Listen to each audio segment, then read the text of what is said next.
Bien, señoras y señores, seguimos con los informantes y conversando con el doctor Sócrates Castillo. Doctor, entonces cuando la gente dice que me estoy volviendo loco, ¿qué quiere decir eso? Me estoy sobrecargado, me llevaron al palo. Exacto. Yo decía en unas ponencias anteriores. Pero eso no es una advertencia y que contribuye a retroceder la persona de la velocidad que llevaba, que le estaba ya haciendo efectos cerebrales negativos. Eso no, y cuando él dice me estoy volviendo loco, eso no es poniendo un freno. No, es una queja, es un estado de ánimo. Si fuera un freno, si fuera una advertencia, fuera diferente. Te voy a morder, ya tú sabes que ya tú tienes que hacer así, ten cuidado que tiene dientes. ¿Entiendes? Fíjate, hay lo que el control de Kelman Núñez, bien, bueno, el control de la ciudad, Kelman, ese gran salsero. El control aquí, cerebro. Ajá. Si nosotros fuéramos fíjate que cuando se hacía la lobotomía, que se destruía el cerebro, y hasta con un estilete en el siglo XIX, y te quedaba vegetal. Porque ahí que está todo. Lo que dirige la orquesta es aquí. Entonces, no se le puede llevar problema excesivo al lóbulo frontal. A una parte, la parte... No, cuando duele, cuando le duele... No tiene que ver con eso. Mira, nosotros, el lóbulo frontal está ahí esperando que le trae el ambiente a través de los sentidos para él elaborar una respuesta lógica y ejecutarla. ¿Ves? O sea, el Shiori segunda, como dice. Te voy a poner un ejemplo. Los sentidos dijimos que son el tacto, el olfato, el oído, ¿verdad? El tacto, olfato, el oído, los 5 sentidos, la visión. Entonces, nosotros captamos de nuestro ambiente todo a través de ellos. La vista, sobre todo. Bueno, déjame ver. Aquí viene un tipo, un motor, y uno con un bulto ahí. A lo mejor a esta hora estoy solo, quizás me va a atracar. Por ejemplo, una situación amenazante sería eso. Otro, bueno, aquí hay una culebra que entró ahí y una gallina ahí. ¿A qué le puedo atención a la culebra? Porque me puede morder y me mata, que es venenosa la gallina, yo me la como. Sí. ¿Ves? Entonces, eso, además los problemas cotidianos que tú decías, la mujer dice, se acabó el camarero. Y la otra dice, mira, vete para tu casa y llévate la ropa a la mamá. A dormir. Las evaluaciones que se hacen rápidamente de la situación, ¿verdad? Okay. El arqueo de la situación. Todo eso que le lleva al cerebro tiene que pasar por 2 filtros. 2 filtros. Un filtro emocional, que es la amígdala que está aquí, como ese, que va al sistema de las emociones, al sistema límbico. Y un filtro cognitivo, pensante, que es el tálamo, que es una estructurita nerviosa que tiene que ver con el dolor también. Y lo motor, la motoridad. Entonces, a la información le llega información emocional para una respuesta, pero que son respuestas que no tiene mucha más que lo que se llama inteligencia emocional, no tiene mucha ¿cómo se llama? Elaboración. Pero la otra respuesta, que es la cognitiva, una vez el tálamo pasa la información que puede, el tálamo dice, bueno, este cerebro viene preparado para 5 problemas. Si mete 6, hay problemas. Son 5, genéticos, Bueno, y si además de eso tú le metes alcohol, que aquí casi no se ve, todo el mundo anda con una botella en la mano y un cigarrillo, no hay problema con eso, casi nadie usa droga aquí también. Si se junta todo eso, entonces el lóbulo frontal dice, bueno, tiene muchos problemas, me doy, como dice el chavo, y hay una respuesta lógica. Cuando se frustra, el cerebro le dice, aquí, bueno, dame la galleta marina. Y eso es una cosa ilógica, pero esa carga de problemas y los tóxicos hacen una respuesta ilógica. El impulso la orden del cerebro se controla aquí en otra estructura encima del ojo, de la órbita ahí, se llama núcleo supraorbitario, que forma parte del lóbulo frontal. Entonces, esa parte ahí es la que dice que la respuesta sea lógica o no. Entonces, tú no puedes evitar, no puedes controlar. Cuando llegue como tú estás con una joven, una mujer, y te llega el momento del clímax, la eyaculación. Si te dio el calambrito aquí, ya tú sabes que vas a eyacular. Entonces, ahí no hay control posible. Entonces, esas personas violentas tienen también ese componente cerebral, pero un componente hormonal, como la hormona de testosterona y otras circunstancias que te llevan a la violencia. Entonces, esa respuesta que tú dices, para evitarla, depende de muchas cosas. Hay técnicas que usan los psicólogos y algunos psiquiatras de control de impulso. Para controlar el impulso. Por ejemplo, la gente que va a bregar con armas, un policía, por ejemplo, si no tiene control de impulso, no puede ser policía, porque te va a dar un tiro por cualquier cosa. Claro, claro. Entonces, en esos enfermos, supongamos que es indigente, es enfermo mental. Si deja de tomar la medicación, hay problemas, porque la respuesta no es lógica. Y responde con violencia porque ve una amenaza donde no la hay. ¿Entiendes? Y no está medicado. La medicación es un freno. Se regula el lóbulo frontal con medicación. Y los llamados antipsicóticos, que llaman por tercera o cuarta generación. Entonces, eso no es tan fácil controlar, como te decía. Lo que hay que identificar si la persona, si es un enfermo mental, sea por enfermedad mental, por daño cerebral, tóxico, ¿no? Las drogas causan daño cerebral y después de un año de consumo se puede convertir en enfermo mental. También por un químico que se llama el glutamato, un neurotransmisor que daña el cerebro. Entonces, eso es lo que hay que identificar. Y esa es la importancia de identificar al enfermo, sobre todo esos indigentes, y entonces medicarlo, tenerlo en terapia, y esas casas de acogida van a ir a eso. A mí me gustaría, doctor, con esa gran capacidad, ¿verdad? Como gran científico usted, el explicarle, decirle a la gente qué salida pudiera tener en un momento de desesperación, porque ahí es que vienen los descontroles. Es como el estudiante, ¿verdad? Que se va más allá de sus posibilidades, ¿eh? Como los submarinos que cuando se profundizan más allá de su capacidad de profundidad, pues ya no puede emerger, ¿verdad? Hay que sacarlo con una grúa porque ya no, entonces, ¿a qué aviso le da ya el cerebro a uno para que le diga, ya me llené, no aguanto? O sea, ya trabajé demasiado, por lo menos por el día de hoy, no aguanto. Y ya, si se sigue presionando eso, viene el descontrol, porque viene entonces el calentón.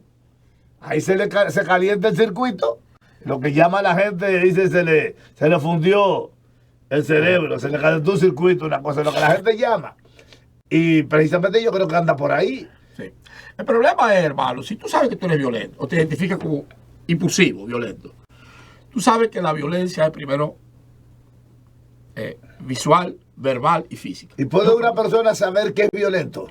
Bueno, si tú por cualquier cosita le quieres brincar y darle golpe a cualquiera, tú eres violento. Pero la conciencia, porque yo pienso que si hay una cosa que me hace daño, yo estoy consciente de eso, yo puedo controlarlo.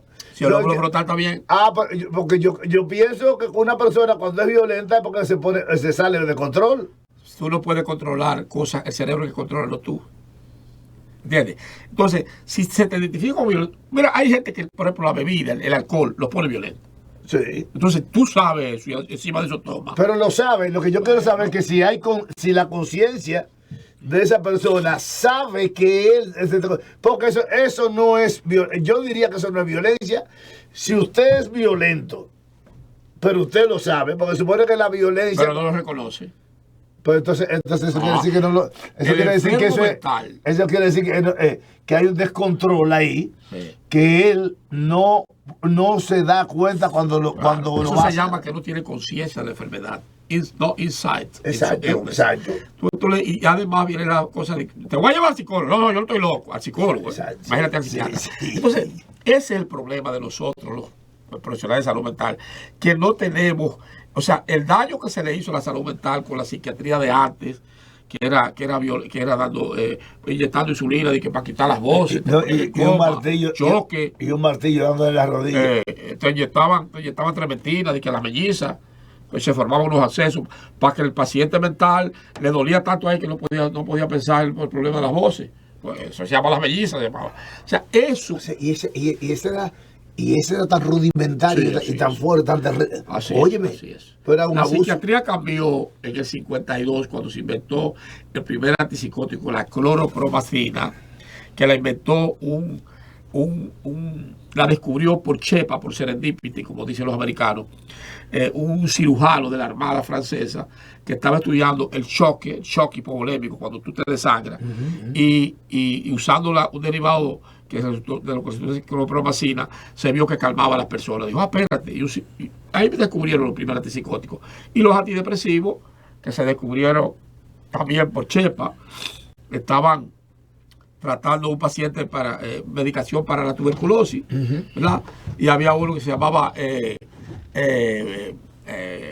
iproniazida, parecido a la isoniazida, y entonces la iproniazida se descubrió que tenía efectos antidepresivos y ahí comenzó la psiquiatría desde el punto de vista farmacológico a humanizarse, porque ya con la Revolución Francesa, Philippe Pinel que era parte de los revolucionarios, fue y liberó a la gente de la Salpêtrière, ¿verdad? Que era el manicomio todavía está ahí en Francia.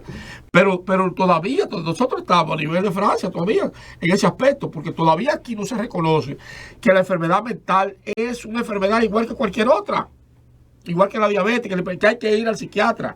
Si tú no te tratas la depresión, te mueres de un coágulo. Porque la depresión forma coágulo. Entramos, por ejemplo, cuando hablamos, por ejemplo, de la persona fuera de control, ¿verdad? Y el Alzheimer, porque ya la gente va perdiendo las facultades mentales, ¿verdad? La de reconocer. Digamos cerebrales. Exacto, la de reconocer a las personas. Memoria, y todo eso. Cosas, sí. Y no anda eso, porque esos son olvidos momentáneos también. No sería eso un inicio, bueno, o una advertencia de que esa persona pudiera completamente... por eso te decía que lo psiquiátrico no existe, lo neuropsiquiátrico. El Alzheimer es demencia. Las demencias son pérdida progresiva de memoria, de aprendizaje, de atención, etcétera, sobre todo memoria de trabajo. Y es una enfermedad degenerativa. Se forman unos cuerpos de inclusión, ¿verdad? Y la proteína está una proteína anormal. Se siente algo en el cerebro. Entonces se va dañando el cerebro. Entonces, se siente algo. ¿Dónde se siente? Bueno, el problema es que cuando afecta el lóbulo frontal, sobre todo, pone al paciente violento, tiene alucinaciones visuales y auditivas, se pone desorientado y se pone violento porque tiene miedo. Entonces ahí entramos los psiquiatras. Eso no es la clásica violencia. Estamos hablando del paciente violento ya por herencia, por hormona, por consumo de sustancias. ¿Ya? Hay drogas, por ejemplo, la PCP, la fenciclidina, pelo de ángel, como le decía, que de ahí se saca una anestesia, se llama ketamina o anestesia de caballo, porque la usan mucho en veterinaria, que además de que te anestesia el cuerpo, te pone violento, que 10 hombros por contigo. Entonces la marihuana la limpia, le pone un liquidito de eso, y un marihuanero violento hay que investigar fenciclidina. Entonces ya eso es diferente. Pero las enfermedades degenerativas como el Alzheimer, como la enfermedad de Lou Gehrig, como las demencias vasculares, como el Parkinson, ¿verdad? Eso que le da a los boxeadores por los golpes, los traumas también en la cabeza, puede ponerte violento. Una infección te puede poner violento, un golpe en la cabeza, hasta un derrame cerebral te puede poner violento. El depresivo puede estar violento. La violencia es típica de todos los procesos cerebrales, degenerativos o no, infecciosos, y hasta problemas de baja de sodio y esas cosas te ponen violento. Cualquier persona, tumores cerebrales. Entonces la violencia es multifactorial y tenemos que identificarla. Esos pacientes indigentes que andan ahí, lo primero que hay que ver si son enfermos mentales. Sí, yo quiero entrar ahorita hablaba del dolor de cabeza, ¿verdad? Sí. Porque el dolor de cabeza estamos hablando del mismo sector, ¿verdad? Independientemente de que lo produzca tal o cual cosa, pero estamos hablando del mismo sector y probablemente esa afección sea de una gran presión, ¿verdad? Producida, ¿verdad? Pensamientos excesivos. Hidrocefalia. Pensamientos excesivos, hidrocefalia. Pero a la gente le duele la cabeza o cualquier situación. Y entonces me llama la atención que algunos dicen, no, que tiene un problema del estómago. Yo digo, pero eso no tiene nada que ver con el cerebro, con la cabeza. Sí. Entonces, por ejemplo, el dolor frontal. Hay lo que se llama el cerebro intestinal. Oye bien. La microbiota, que son los millones de bacterias que tenemos ahí, cuando eso se altera, sobre todo por uso de antibióticos, aquí se venden a lo loco, eso trae problemas de depresión y otras cosas en el cerebro. Exacto. O sea, el cerebro y el sistema digestivo tienen una comunicación increíble. El lóbulo frontal, que es, por ejemplo, donde usted dice que se maneja la lógica. La lógica. Y el control. Entonces, a los estudiantes regularmente les duele esa parte aquí. La mayoría de esos dolores de cabeza es por irritación meningia. Las meningias son Las meninges son las capas que recubren el cerebro. La más externa, dura madre, la de medio aracnoide y pia madre, que está pegado al cerebro. Eso se irrita por cualquier, hasta por un problema. Ciertas sustancias que se liberan ahí producen dolor de cabeza. Hay cientos de causas de dolor de cabeza. La mayoría son por tensión emocional, por problemas, por problemas alérgicos, por ejemplo, el caso de la cirugía, por problemas infecciosos.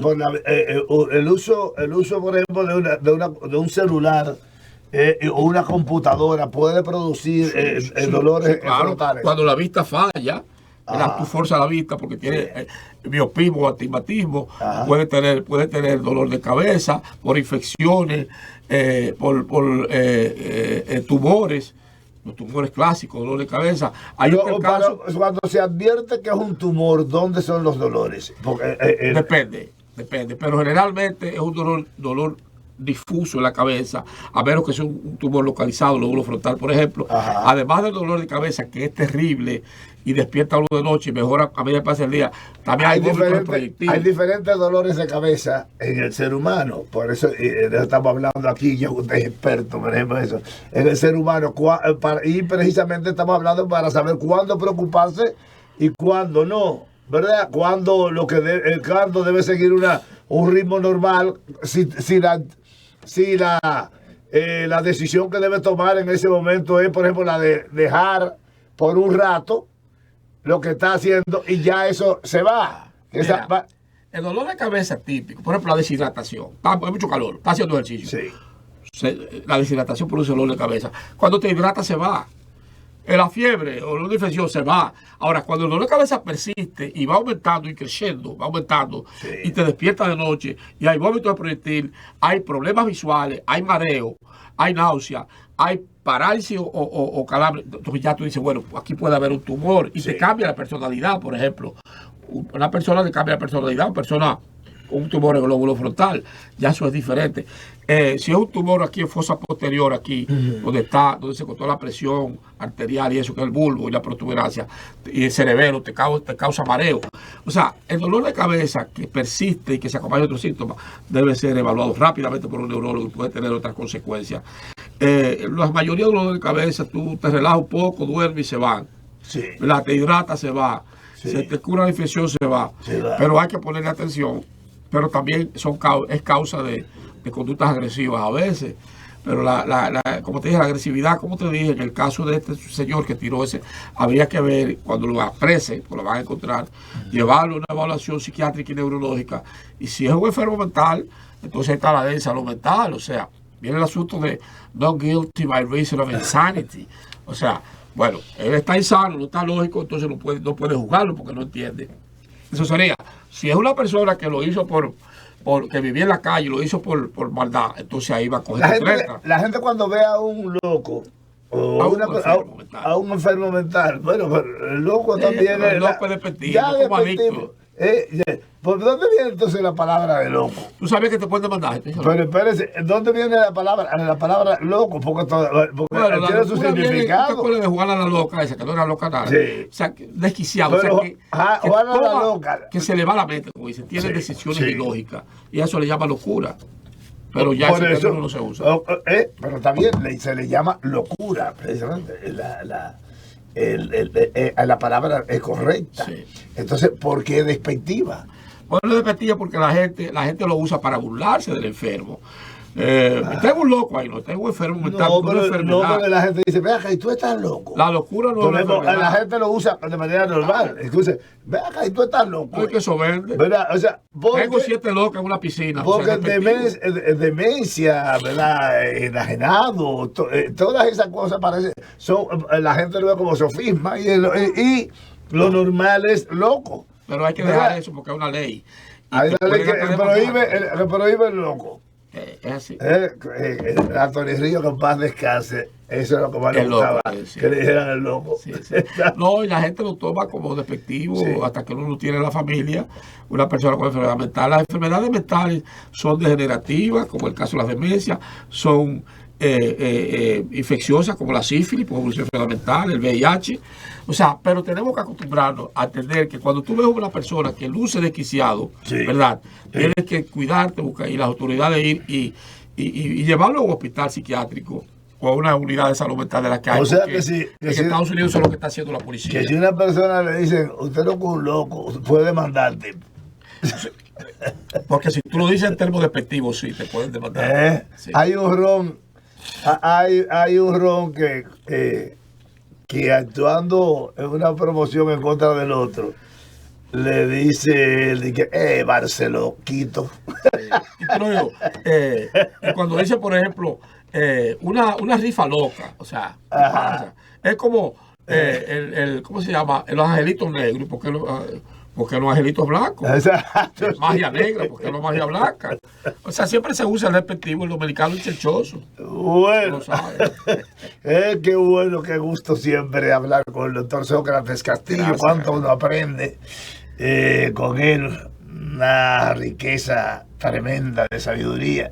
Gracias, gracias. Un saludo a mi maestro, el doctor César Mella, que los ve. El doctor César Mella. Me gusta ver eso y los ve este programa y ver que el otro que tenemos, Prime Time. Un saludo a respeto, ¿verdad? Cariño para el doctor César. Escribió un artículo muy bueno ahora de propósito de la Navidad sobre la conducta de los dominicanos. Siempre lo seguimos ahí en Nacionales de Salud y otras cosas. Sí. Salud para usted, maestro. Muchísimas gracias, doctor. Señores, hasta aquí los informantes.